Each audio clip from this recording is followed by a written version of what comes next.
This is Standing Watch. And now, Evangelist Norbert Link. Greetings, everyone, and welcome back to our Standing Watch program. Italy is in turmoil again. Now, this is nothing new, but this time it might be different from previous developments. So what happened within the last 2 weeks or so?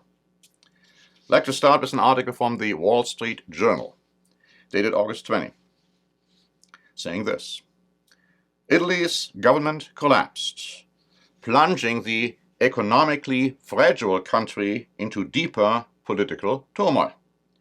Prime Minister Giuseppe Conte announced his resignation in a speech to the Senate on Tuesday, blaming far-right Interior Minister Matteo Salvini, remember that name, Matteo Salvini, for causing a political crisis.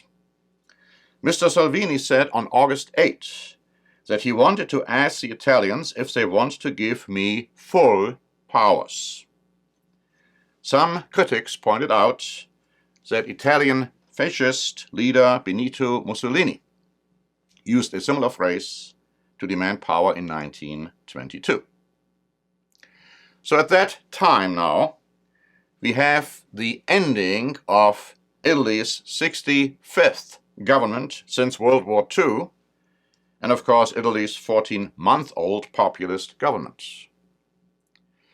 AFP wrote on August 20 that Salvini's blunt language has reminded some Italians of the Mussolini era in the 1920s and 30s, when minority groups were persecuted.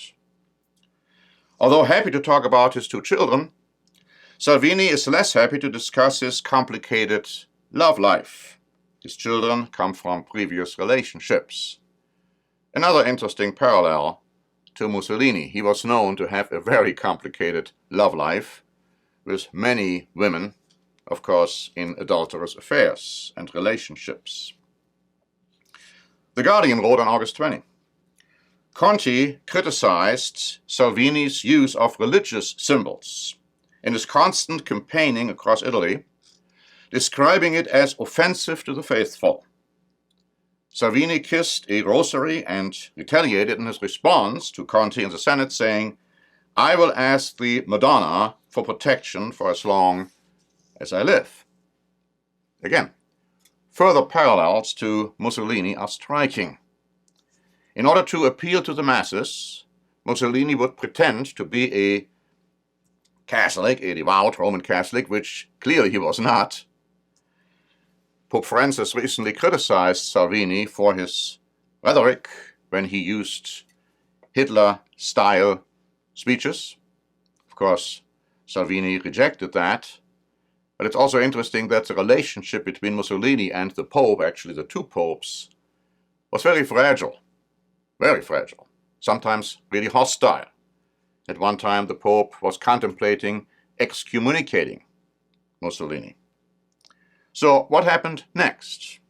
On August 29, President Sergio Mattarella asked Conte and gave him the task of securing a pact between the anti-establishment Five-Star Movement, the M5S, and the Center Democratic Party, the PD, in a move that would oust the far-right League, in other words, Salvini, from government and prevent early elections, because that was the whole idea by Salvini. He wanted to get early elections because he thought he would get more power that way. Conte is a law professor. He has a few days now to ensure that the MFS and the PD set aside their myriad differences to create a strong and lasting government. That would be then the 66th Italian government since World War II. But do not count out Salvini. Deutsche Welle wrote on August 28 that Salvini said, so we have to wait 6 months or a year to win. We are in no hurry. And of course, some have warned that a M5S PD deal could play into Salvini's hands in the long run, should the new accord come undone in the coming months, which is very, very likely. Of course, Salvini's supporters are just furious. The Telegraph wrote on August 27 that Salvini's party, the League, is furious, pointing out that the party won 34% of the national vote and that it was polling as high as 39% earlier this month. Let's hope that if a Democratic Party five-star government is formed, the people will rise up as soon as possible, a League minister said. So what is prophesied for Italy? What is going to happen? We have prepared a free booklet, which is titled The Mysteries of the Book of Revelation. It's free for the asking. In this booklet we point out that the ancient Roman Empire would be revived 10 times throughout history, and when the 10th revival has occurred, Jesus Christ would come back. First it would start the Great Tribulation, and then Christ would come back to cut short those terrible, terrible, awful days. Now, in all these 9 revivals, which have already taken place historically, Italy played a predominant role. It was the revival of the Roman Empire. Italy was one of the founder nations of the what's called today EU. The 9th revival actually occurred under Mussolini, who clearly said that he was reviving the Roman Empire. So the 10th revival will consist of 10 nations or groups of nations, sometimes called the 10 kings or the 10 toes, and they will give their power and their authority to a charismatic political military leader called the Beast in the book of Revelation. Now this beast is of German or Austrian descent, but we also know from the 9th revival that Mussolini then collaborated, of course, with Adolf Hitler. Italy will clearly be part of those 10 nations or groups of nations.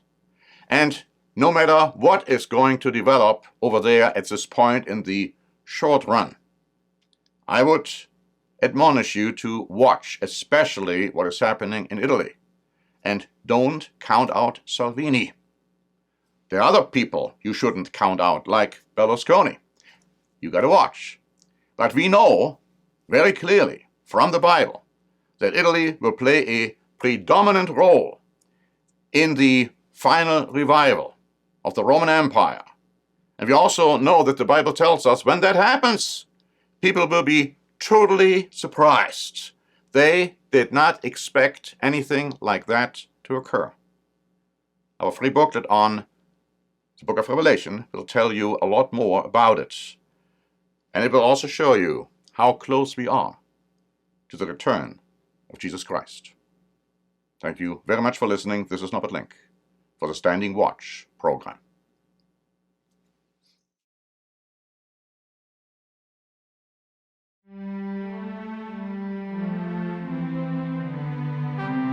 Standing Watch is a presentation by The Church of the Eternal God, P.O. Box 270519, San Diego, California 92198. More information is also available at our website, eternalgod.org.